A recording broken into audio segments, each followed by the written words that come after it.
কবি নজরুল ইসলামের একটা কথা ছিল কিংবা একটা লেখা এরকম ছিল, আমি জানি চিরজীবন আমাকে কাঁদতে হবে, কারণ আমি যে তোমাকে চেয়েছি। আসলেই আমি যে তাকে চেয়েছি এই জন্য আমাকে সারা জীবন কাঁদতে হবে, কারণ আমি তাকে কোনোদিন পাবো না, আর পাইনি বলেই আমার কান্না করতে হয়।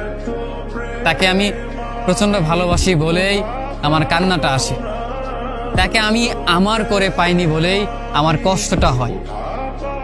কবি নজরুল ইসলামের লেখাটা খুব দারুণ ছিল। আসলেই তাকে পাইনি বলে আমাকে সারা জীবন কান্না করতে হবে। যদি সে আমার এই ভালোবাসাটা বুঝতো, আমার এই অসীম ভালোবাসাটা বুঝে আমাকে একটু বলতো যে আমি অন্যদের মতো কখনোই তোমাকে ছেড়ে যাব না, তাহলে বিশ্বাস করুন পৃথিবীতে হয়তো আমার চাই